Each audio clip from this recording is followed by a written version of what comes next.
No Yugu, Yini, Marumara. Just wanted to acknowledge country. I know that you had a welcome, but just wanted to acknowledge we're on Wurundjeri land, and I'd like to pay my respects to the elders past, present, and just thinking about what's happening here in the state of Victoria with regards to treaty. You heard what happened in Queensland with their Justice Commission, but Yorrook's going strong. No doubt you probably heard talks around this particular topic, but I just want to acknowledge all First Nations people in the room today, and also acknowledge our champions and our allies in this space.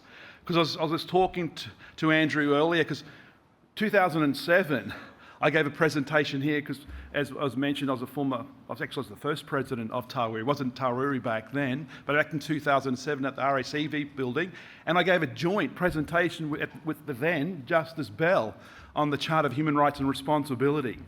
So I've done laps around the country with different roles. I know I was looking around the auditorium and thinking, who do I know? I said, I'm getting old. Then I saw some familiar faces. I saw my cousin up here, Tony McAvoy. I saw Brian. I just caught up with Abby. And that was going to be my excuse with regards to why I'm a little bit running late here. Outstanding fine, apparently. I don't know. So, where I am now. So, I've been the last 3 years in state government. And basically, I'm the engine room, or the branch that I lead for Aboriginal economic development. I have my practicing certificate here in Victoria, so I've always maintained that. Former barrister, I was a third Aboriginal barrister at the Victorian Bar. But just with regards to where I am now, and Brian touched on economic opportunities, because I was a CEO of a native title rep body for 9 years. And how do we leverage off land, the opportunities, because that's what we're talking about, empowerment, self-determined empowerment, having choice in agency. So that's a little bit about myself. So I'm talking about First Peoples governance and opportunities. And as I said, Victoria's ripe. And this, the goodwill of the current government is fantastic. Even though I'm a VPS, but just what they're doing and trying to do in this space is fantastic. Par none here in Australia, even though there's good intentions in this space.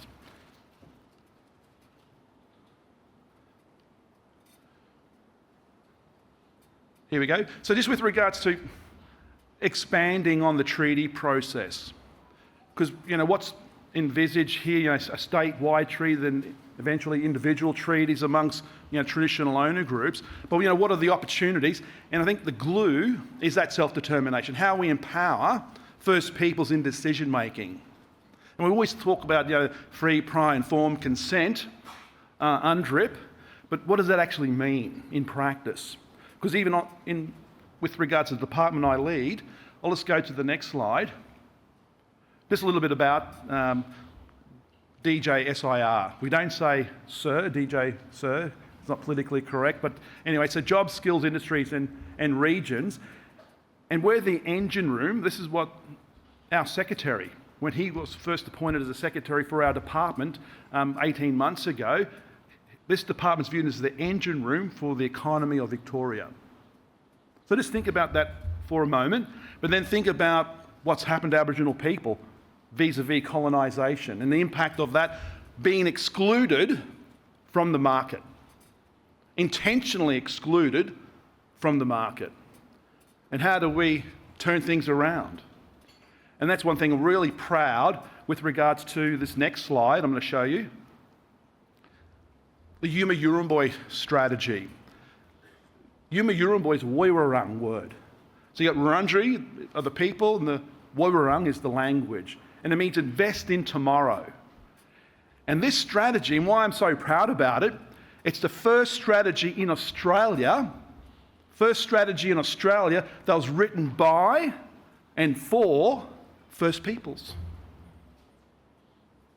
First strategy ever. Its predecessor, Thumba Begeen, when there was a review, evaluation of that particular strategy, what the evaluator said after consultation with the community, written by and for government. So this is a total shift of thinking of this active relationship with sovereign First Peoples. And it was launched in June 2022. And to help kickstart it, $25 million was invested in it. And then when you look down on the left-hand side, the pillars. We talk about rights, reaffirming Aboriginal culture, and just on that culture, because as I said, we went out to community, got their feedback, and one of the Arnies said with regards to culture, we don't want to commercialise our culture. And I'm thinking to myself, yes, what do we do in this space? Because we don't want to commercialise our culture. And then when I went across to New Zealand, because of the Treaty Waitangi and what they're doing over there is fantastic, they said, Hans, you're looking at the wrong perspective.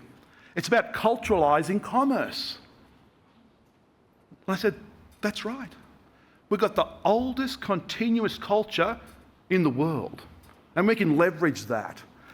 That's our base going forward, and we should be proud of that as First Nations people moving forward, particularly in the state of Victoria. And just looking at those pillars: culture, people, business, wealth creation, jobs, and obviously there's accountability, evaluation.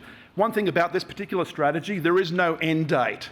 Obviously, we're going to review it, see how we're tracking, going back to community, because a lot of things with regards to government, it's just election cycles, and then it goes off into the sunset. So here's a commitment by this particular government. How do we tackle structural racism? How do we include participation of First Peoples in the economy? Because one thing I'm passionate about, and people can hear my voice, I am a passionate person for my people. How do we break down those barriers? So there's economic parity and having that choice and agency. Because we know what flows from economic prosperity: better health, better education, better communities. See the uplift? We understand that. And that's why I was called into DJ PR before, then there was Amalgam, now it becomes DJ SIR. So I'm just passionate with regards to this particular strategy. So, we're all lawyers in the room, so I have to bring something out, don't I, with regards to law. Everyone's familiar with the Gove case. When you think about First Nations people, and using it as an example, here in Melbourne, in Naarm, is everyone familiar with the 5 language groups of the Kulin Nation? Did you know they used to come together, a part of Tanderrum, here in Melbourne, and they all camped around because that was their custom, that was their law. They sorted out their economic issues, political issues, you name it. They had their polity. And that's where they came together as 5 distinct groups, a part of the Kulin Nation, to sort things out. So it's kind of like about face, isn't it? Similarly with the Yolngu people in the Northern Territory, they had their customs, they still practice it. And we appreciate the impact of colonisation of our people. Some people, the rejuvenation of language and culture. And that's right. Because when you think about colonisation, the tide of history across this great country we live on, which is unceded lands, by the way. But then obviously we had the Mabo decision, number 2. And then the consequences to that. And I always like the whole phrase with regards to Justice Brennan, his lead judgment, with regards to the skeletal framework. We don't want to break that. We can't fracture that. But interesting what's opened up. And as a segue, what's happening here in Victoria. Because one thing I'd like you to take away, we're not victims of the systems, we're victors of the system. Asserting our, not stakeholder rights, First Peoples' rights in interest. Because I think one of the commissioners in the Yorrook, I think Travis, I don't know if he's here or not, but he's very passionate about, we're not stakeholders, we're interest holders as First Nations people, and how true that is. So, what's happening? I kind of alluded to UNDRIP, and this whole notion of self-determination. What does it mean? It's been around for a long time. Similarly with regards to reconciliation. I think about, 2000, the walk across the Sydney Harbour Bridge. Yep. And even before that, Redfern, you had Paul Keating's speech. Can I commend people, if you haven't read Paul Keating, the former Prime Minister? I'm looking around, some young people, who the hell are you talking about, Hans? Anyway, he's a former Prime Minister. And his speech in Redfern, I commend to you. Anyway, so with regards to Victoria, so we're talking about Aboriginal people, Indigenous people, to freely, interesting concept, isn't it? Freely determine the political status and pursue their economic, hence why Yuma Yurumboy, economic, social and cultural development. So that's what we've got. A little plug. I'd love to see that ratified here in Australia with legislation. That would be fantastic here in Victoria as well. Anyway, so we're talking about self-determination, the power to decide for oneself. Because one of the things within my department, and bringing everyone on the treaty journey, because I'm Aboriginal Economic Development, so anything Aboriginal economic development on behalf of the government, Victorian government, it stops with me. I'm the bottom of the waterfall. And one of the things with regards to government, they have money, buckets of money. The feds have buckets of money. But then sometimes you might have a traditional owner group or a community and say, we don't want that money. Hang on, but this is money for you, for your advancement. But they just don't understand the right to say no as sovereign people. And I'm still educating ministers today on that sovereign right of refusal. It's an interesting concept, because one thing with regards to government, you might get some money, but all the red tape associated with it, the quiddles associated with it, and sometimes that compliance is too high. So on behalf of my department, we're looking at how we can kind of smooth things out, break down those structural barriers.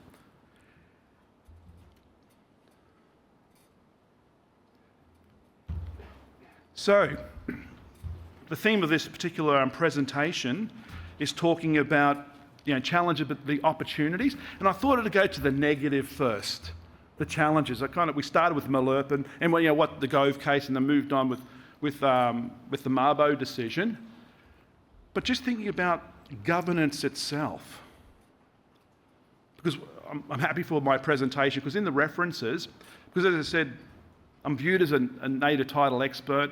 Like with the Law Reform Commission, I was in the previous one back in 2016 on that panel. But just with regards to, be it native title or even here in Victoria, you've got the Aboriginal Heritage Act. So you've got all these pieces of legislation. People are familiar with native title. You've got prescribed body corporate regulations. So when people have a positive determination of native title, so you can have a negative determination and it can be positive. But when you have a positive determination, then that determination, you get to set up your PBC, prescribed body corporate, then it has to be registered. So registered native title rep body. So a part of that process, and this is one of the things with regards to treaty and the importance of governance, and I think this is where the challenge is, not just in native title, but even here in Victoria. Because within PBC, you set them up, I've seen firsthand individuals, because when I was announced as a common law holder. So the High Court recognises me within the common law, as if I needed that to know who I am and who my people are. But just with regards, we know what happened in Yorrook, the High Court decision with regards to that. How gutted. Someone else said, you're not who you are, you've lost connection. But the challenges, so you've got here in Victoria, so kind of at a federal level, you've got the regulations for prescribed body corporates. I've seen firsthand the issues of intra disputes, where someone is a common law holder, the court recognises a particular genealogy, but then when it gets registered and it gets set up, they're marginalised by the board because of the structures inherent in the system itself. Similarly, with regards to the Aboriginal Heritage Act, 2006. Because if you go to the website, the Heritage Council, you can put complaints in. This mob here, they're not from here. They're over that way. Governance and politics. You have different structures and layers of, again, Western regulations filtering down and churning our people upside down. And I suppose that's one of the major challenges, I think. And I think with regards to the Assembly, what they're going to do, negotiating on behalf of the state of Aboriginal Victorians is fantastic. But it's a challenge. How do we have solidarity? Because, as I said, you've got people who have native title, so that's recognised at a federal level. You might have a traditional owner group who's registered as an Aboriginal party under the Aboriginal Heritage Act. Or you might have an Aboriginal ACO in health who've been around for a long time.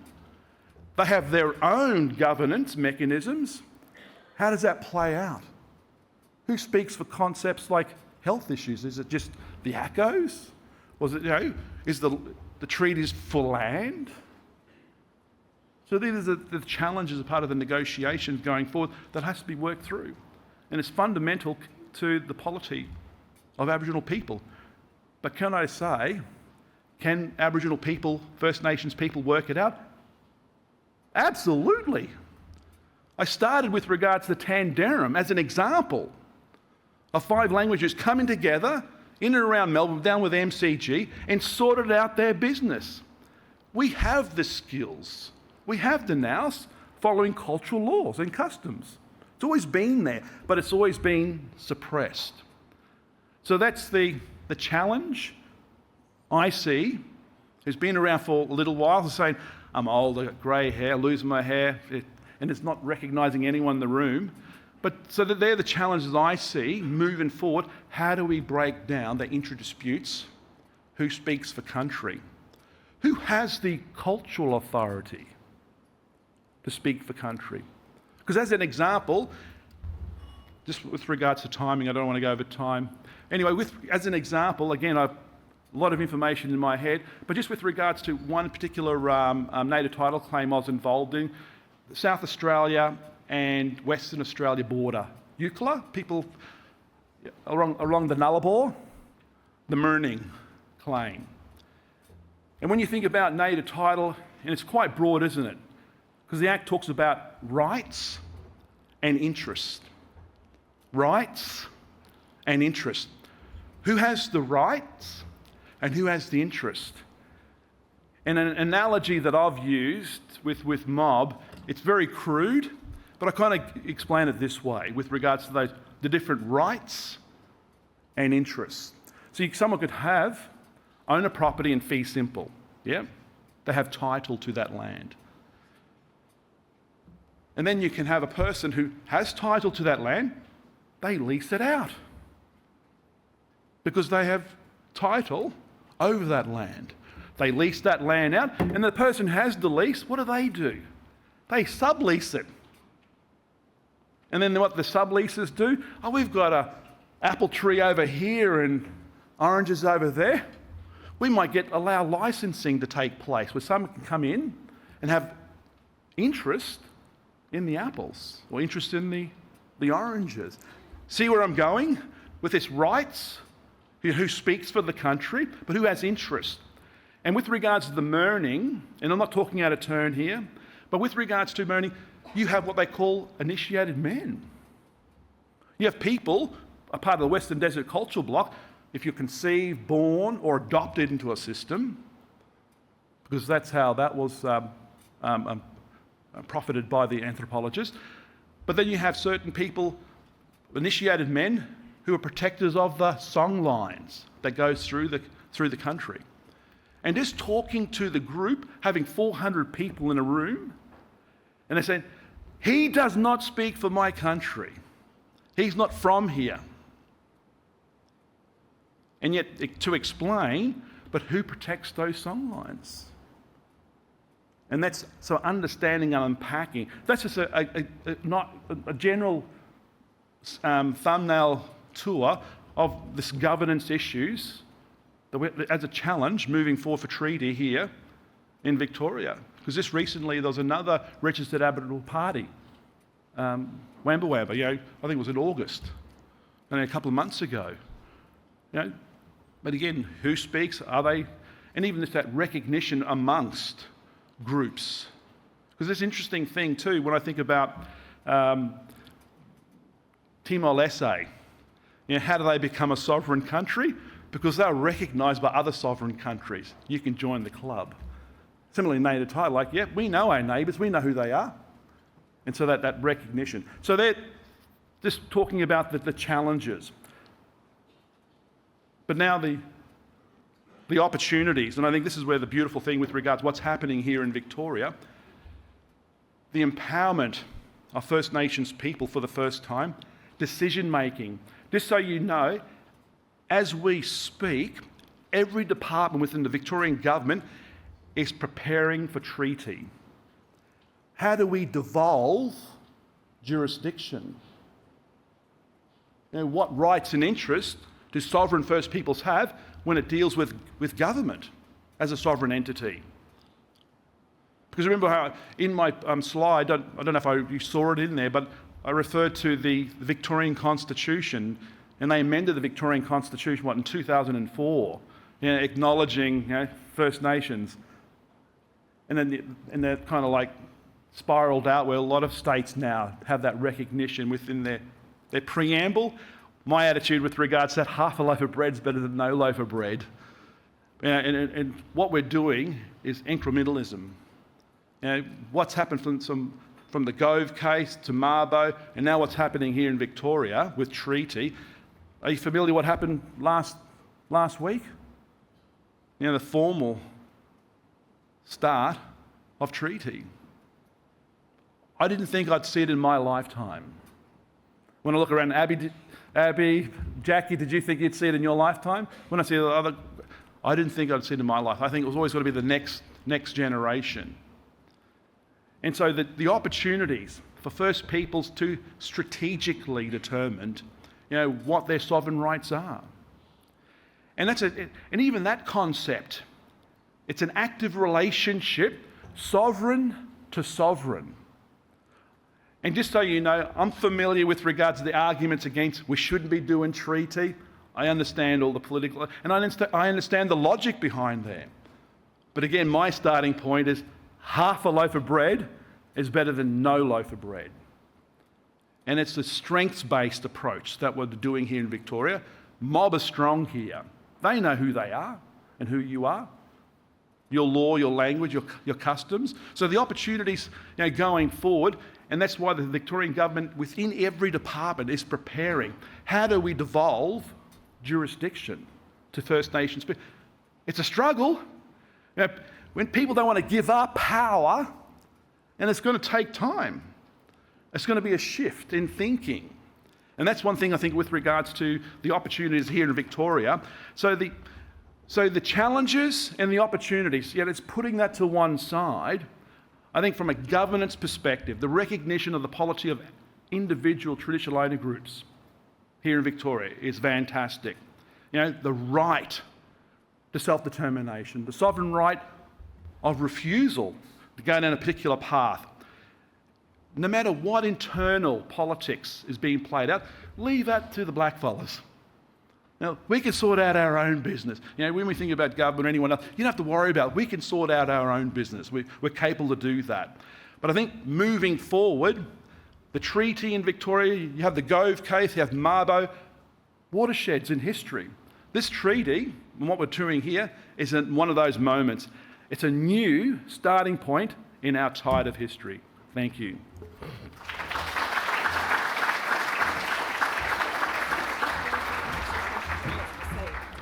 Do we have any questions for Hans that you would like to ask? Or was he thorough? No? No? Oh, we got one down the front there. You got to keep it. He'll wait for that mic. Andrew, this is the Dorothy Dixer. No. Oh, no, I'm the Dorothy. Oh, okay.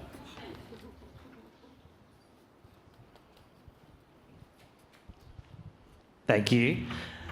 So speaking of treaty and the changes coming, and so something else we've seen with the treaty elements is the Self-Determination Fund and what that's looking towards for economic prosperity, and obviously being an area of your expertise, what do you see from either a hopeful outlook or just something you look forward to with interest from how that's going to develop?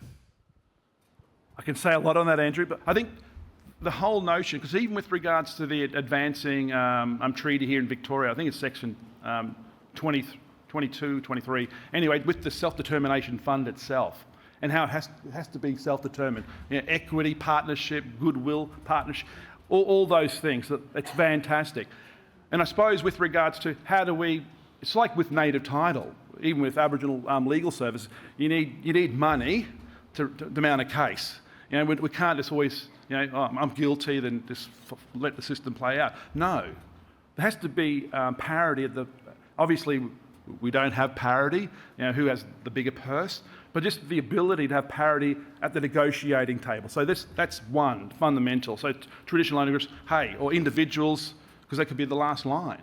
So the ability for them to be supported during the during the self-determination treaty process, and then flowing from that, because again, when you think about treaty, you're talking about the sovereign people of the land. So you might have other people with their interest, and just unpacking that. So how do we help them for the community, right? So it's very much driven by that community, and I suppose that's my juxtaposition towards Aboriginal Economic Development branch I lead. I'm about the individual. I also support the traditional owner groups, but you can have an Aboriginal. There's one particular person in my team. He calls himself Sorta Yorta. He's from Torres Strait, probably related to Brian. He's third generation born in Shep, but his mob's up north. Is he an Aboriginal Victorian? Absolutely. But is he a traditional owner? No, he's not. So you have individual Aboriginal business who's made Victoria, made Naarm their home. And can they participate? Obviously, there's distinctions in this. So that's why I kind of draw breaking the separation between the self-determination fund, what its objective with treaty, and at the end of the day, and this is one of the things with even Brian and Nagara mentioned too, government does what government does. Now with education, building roads, so just because you get a bucket of money, oh, you can build your own roads or you can set up your own schools. No. But this is about empowerment and the ability to choose from a strength-based perspective. So it's fantastic. Is the money enough? No. Even with regards to my area I look at, we put a budget bit up here, then you kind of get down there. Everything's tight. But the principle of it is fantastic. Now, what we're trying to achieve, but again, working through it, how that money's divvied up. Obviously, you've got members of the directors of the self-determination fund. Actually, I'm meeting with the acting CEO next week, Rowan. Yeah, just talking about how do we partner and collaborate in this important space, which is Aboriginal economic development.